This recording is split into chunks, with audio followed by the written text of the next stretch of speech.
Faux décret, faux ministre. Quand l'impatience camerounaise s'invite sur les réseaux sociaux. Un pli fermé. Une enveloppe anodine, déposée un matin de juin dans les locaux de la CRTV, à Yaoundé. À l'intérieur, 2 textes qui, s'ils avaient été lus à l'antenne, auraient changé en quelques secondes le visage institutionnel du Cameroun. Un vice-président nommé. Un gouvernement recomposé. Une signature présentée comme celle du chef de l'État. Le texte n'a jamais été diffusé. Mais la question, elle, continue de circuler. Comment un simple document a-t-il pu s'approcher aussi près de l'antenne nationale? Et pourquoi, des mois plus tard, cette affaire continue-t-elle d'agiter les réseaux sociaux camerounais? Ce que nous allons vous raconter aujourd'hui n'est pas un verdict. C'est une enquête sur l'attente, sur le silence, et sur ce qui se passe quand un pays entier retient son souffle. Partie 1. Le contexte. Un pays suspendu à une nomination. Pour comprendre cette affaire, il faut remonter à avril 2026. Ce mois-là, le Parlement camerounais, réuni en congrès à Yaoundé, adopte une révision constitutionnelle majeure. La création d'un poste de vice-président de la République, appelé à assurer la continuité du pouvoir en cas de vacance. Une innovation institutionnelle de taille, dans un pays dirigé depuis 1982 par le même homme, Paul Biya, aujourd'hui l'un des chefs d'État les plus âgés au monde. Depuis cette révision, une question domine tous les débats à Yaoundé. Qui occupera ce fauteuil? Le texte constitutionnel a créé la fonction. Mais des mois plus tard, elle demeure vacante. Aucune nomination officielle n'a été prononcée. Ce vide s'est doublé d'un autre facteur, celui-là aussi vérifiable. Le 7 juin 2026, Paul Biya quitte Yaoundé pour un séjour privé en Europe, dont la destination précise n'est, dans un premier temps, pas communiquée. Des décrets continueront d'être signés depuis l'étranger, un fait qui, à lui seul, suffira à alimenter des débats juridiques que nous détaillerons plus loin. Le chef de l'État, son épouse Chantal Biya et plusieurs conseillers se trouvent alors hors du pays, pendant qu'à Yaoundé, l'appareil d'État continue de fonctionner au ralenti, dans l'attente d'un gouvernement dont la composition n'est toujours pas arrêtée. Un vice-président prévu par la Constitution mais jamais nommé. Un chef de l'État en séjour prolongé à l'étranger. Un gouvernement en sursis. Voilà le terreau, factuel et documenté, sur lequel va germer l'affaire qui nous intéresse aujourd'hui. Mais ce n'est pas tout. Car dans ce vide institutionnel, un phénomène social va prendre une ampleur inattendue. Partie 2. Le phénomène. Des gouvernements imaginaires qui circulent. Face à l'absence d'annonce officielle, une partie de la population camerounaise a trouvé sa propre manière d'occuper l'espace. La publication, sur les réseaux sociaux, de compositions ministérielles entièrement fictives. Des listes complètes, allant du poste de Premier ministre jusqu'au moindre portefeuille technique, circulent régulièrement, suscitant à chaque parution une vague de commentaires, de partages et de débats. Le phénomène n'est pas nouveau dans son principe. Les supputations sur les remaniements existent dans toutes les démocraties, mais son ampleur, elle, interroge. Selon l'analyse rapportée par RFI et portée par l'éditorialiste Parfait Siki, cette pratique ne relèverait pas seulement du jeu ou du fantasme collectif. Elle viserait, pour certains de ses auteurs, un objectif plus stratégique, écarter certains noms pressentis, en les grillant publiquement avant même une annonce officielle. Le raisonnement avancé est le suivant. Paul Biya, réputé selon plusieurs observateurs pour son goût du secret et son aversion pour toute anticipation de ses décisions, pourrait être tenté d'écarter un candidat dont le nom aurait trop circulé à l'avance. Une hypothèse d'analyste, qu'aucune source officielle n'a confirmée, mais qui a suffi à transformer un jeu de spéculation en un instrument politique informel. Autrement dit, à Yaoundé, deviner le prochain gouvernement ne serait plus seulement un passe-temps. Ce serait, pour certains, une arme. Et c'est précisément dans ce climat que l'un de ces faux documents va franchir une ligne que personne n'avait encore franchie, celle des institutions elles-mêmes. Partie 3. L'affaire Sitchom. Quand le canular frôle l'antenne nationale. Le 12 juin 2026, alors que le président se trouve en Europe depuis quelques jours, une scène assez particulière aurait eu lieu dans les locaux de la CRTV. Un homme arrive, avec un pli fermé. Jusque-là, rien de vraiment extraordinaire. Au Cameroun, un pli fermé peut contenir une invitation, une correspondance administrative, ou alors quelque chose qui va donner du travail supplémentaire à tout un service. Sauf que, selon plusieurs informations relayées par la presse, le fameux pli contiendrait 2 documents présentés comme des décrets présidentiels. Et là, changement d'ambiance. L'un des documents porterait la date du 8 juin et annoncerait une nomination particulièrement sensible, celle d'un vice-président de la République, poste créé quelques semaines auparavant et toujours vacant. Imaginez donc un peu la situation. Le pays attend encore de savoir qui occupera ce fauteuil, et soudain, un document arrive à la télévision nationale avec une nomination déjà écrite noir sur blanc. On dirait presque quelqu'un qui aurait décidé de faire passer les résultats avant même que le concours ne commence. Et comme si cela ne suffisait pas, Le document aurait présenté des éléments visuels ressemblant à ceux utilisés dans les documents officiels de la présidence, ainsi qu'une signature attribuée à Paul Biya. Mais heureusement, et c'est probablement l'un des éléments les plus importants de cette histoire, le document n'aurait pas été diffusé à l'antenne. Les équipes de la chaîne auraient repéré des anomalies avant qu'il ne puisse être présenté au public. Parce qu'imaginez seulement le scénario. Le présentateur ouvre son journal, regarde la caméra et annonce tranquillement « Mesdames et messieurs, la présidence de la République vient de nommer ». Et quelques minutes après, tout le pays commence à partager le décret sur WhatsApp. Au Cameroun, avant même que le ministre concerné ait fini son café, le décret aurait déjà fait 3 fois le tour des groupes WhatsApp, avec commentaires, analyses, captures d'écran et même probablement des experts autoproclamés en droit constitutionnel. Mais cette fois, le scénario s'arrête avant l'antenne. Le mystérieux Monsieur Sitchom. La question suivante est évidemment, qui a préparé ce document? Et c'est ici que l'affaire devient encore plus intrigante. Selon des informations relayées par certains médias et des sources citées dans la presse camerounaise, le nom de Johan Adriel Sitchom aurait été associé à cette affaire. Il aurait même, selon ces récits, été présenté comme le prétendu bénéficiaire de cette nomination.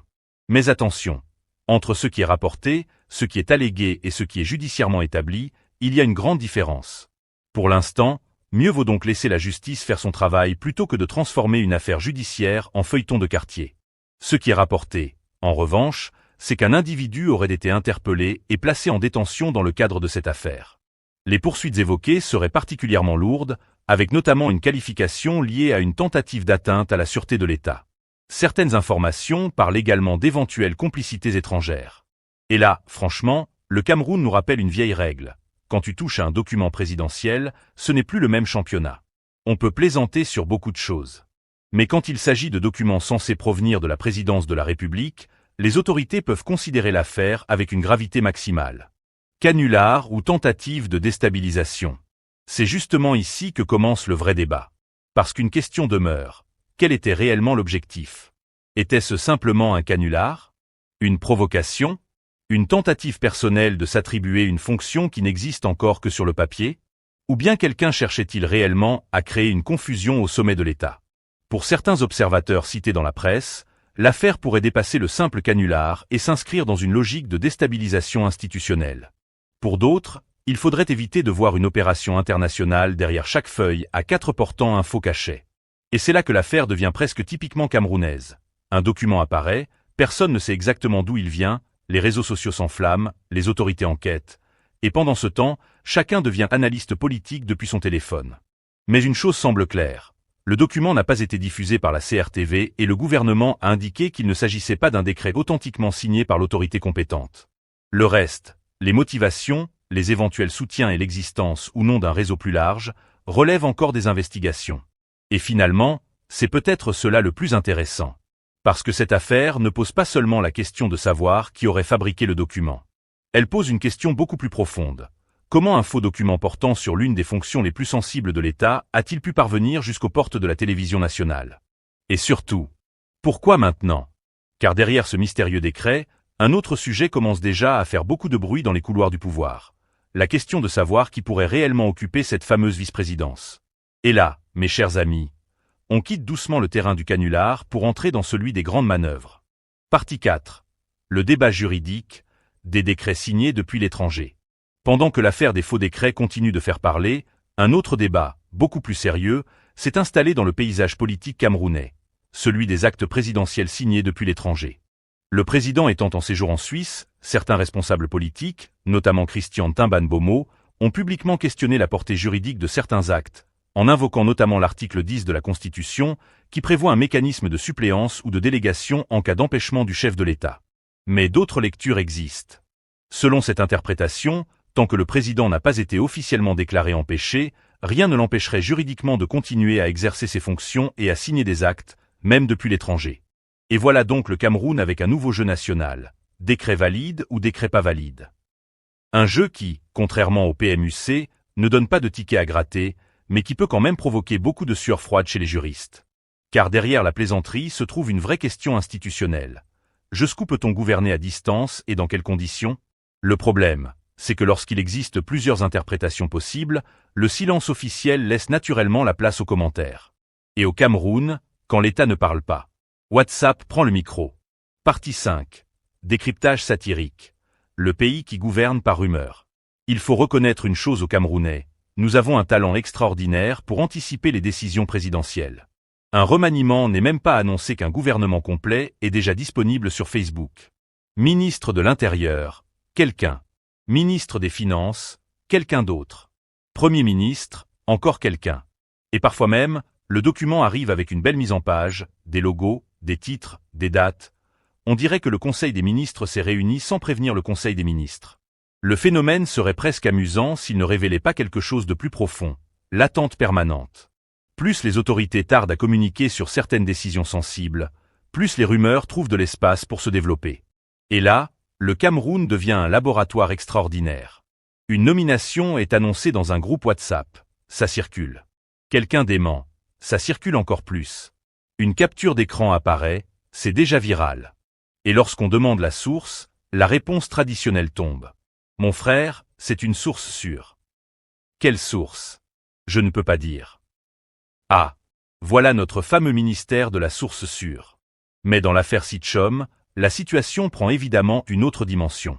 Car selon les informations rapportées, un faux document aurait quitté le monde des réseaux sociaux pour arriver jusqu'aux locaux de la télévision nationale. Et là, forcément, la plaisanterie s'arrête. Parce qu'une rumeur sur Facebook, c'est une chose.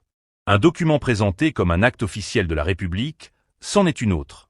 La justice devra donc déterminer précisément ce qui s'est passé, les responsabilités éventuelles et surtout les intentions derrière cette affaire.